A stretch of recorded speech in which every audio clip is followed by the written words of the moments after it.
Flatbush back once again on FSPN, the Frankie Sports Programming Network. And today we're going to talk about something that many people are asking.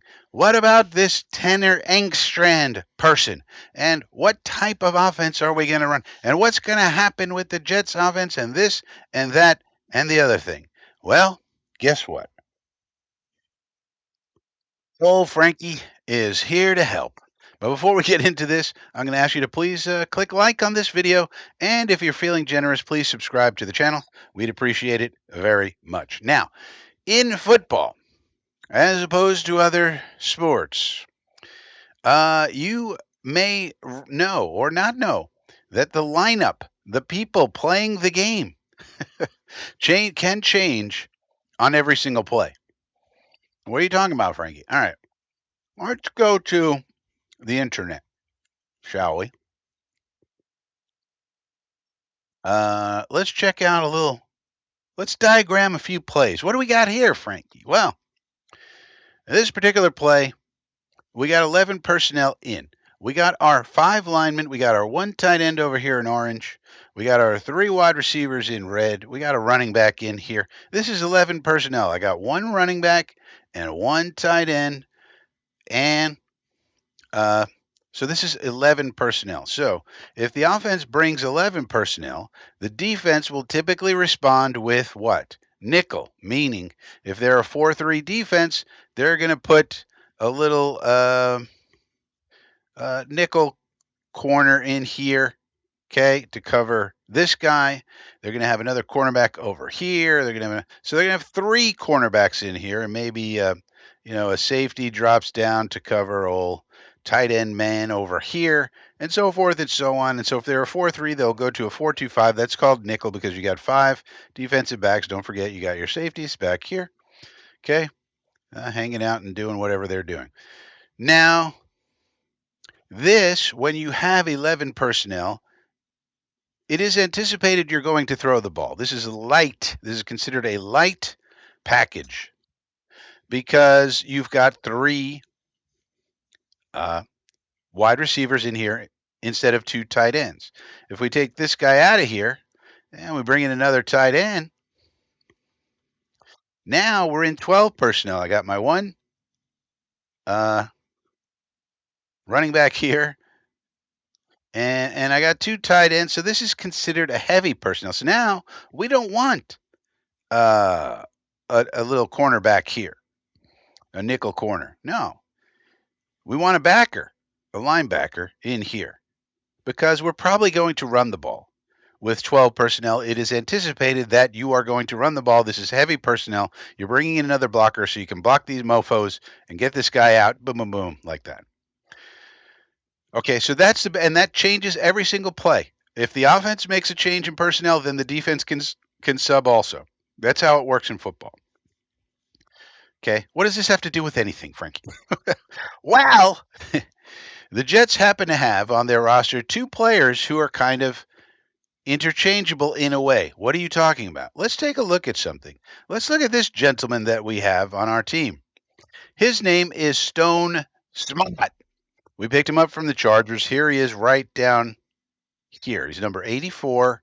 And you see him here. He's a tight end. He has tight end size, but his size he's almost like a large wide receiver. And he has the skills of a wide receiver. So you see he has hand on the ground here. He's in line, so he is the tight end. But you see his body type, he could almost be a big wide receiver. And then you see his skill set as this play runs. And you see how he runs his routes. And he's quick like a wide receiver. Look how fast he gets down the field. And Herbo makes a nice throw. Boom, look at that catch. That's a wide receiver type catch. Tight ends don't typically have that kind of a skill set catching the ball. Okay, that's interesting. And also, we have another player on our team. His name is Alan Lazard. Now, people don't like Alan Lazard because he drops the ball too much. But now he's a $2 million player. So now we're going to get surplus value out of him if we don't trade him to the Steelers. For example, so he can go play with his butt buddy Aaron Rodgers. And So here he is up here, and he has a body type that's almost like a small tight end. So Stone Smartt is almost like a big wide receiver, and Alan Lazard is almost like a small tight end. Why does that matter? Well, because if we go back to our play board, if we're in 12 personnel with Stone Smartt being the second tight end, he acts like a wide receiver. And so, if you're going to try to cover Stone Smartt with a backer, good luck. And same thing with a safety. So when they go 12 with Stone Smartt, because he is a tight end, and defenses can do whatever they want, but typically they're not going to have special game plans for Stone Smartt and Alan Lazard. Okay, that's crazy. Unless we start having crazy success or something, then defensive coordinators will start worrying about it. But until then, Stone Smartt could be right here, and they're going to bring the backer in because it's a tight end. And the guy on the sideline is going to carry the board that says 12, 12, 12, and then they're going to bring in their 12 package, which is typically an extra linebacker. And similarly, we bring in Lazard. Now we have 3, so we go 11, 11, 11. The defensive team holds up the card on the sideline. You've seen it, and 11 personnel. And that means they got to change. That means this backer got to come off the field. And now they're bringing in a cornerback. But now this guy is Alan Lazard, who has a big tight end-ish body. So what can you do? You can run out of this. Block him. Get him out of here.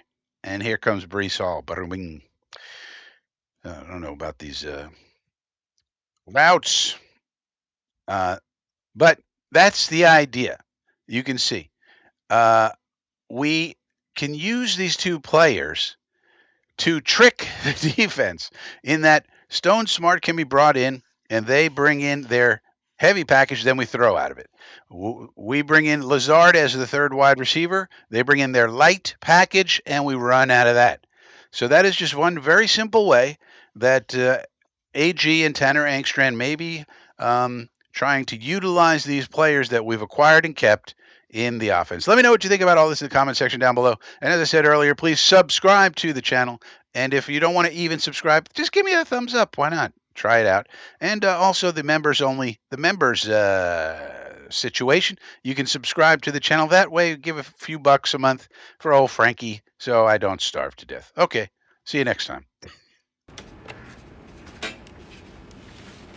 Non-pertinent. How do you log that non-pertinent?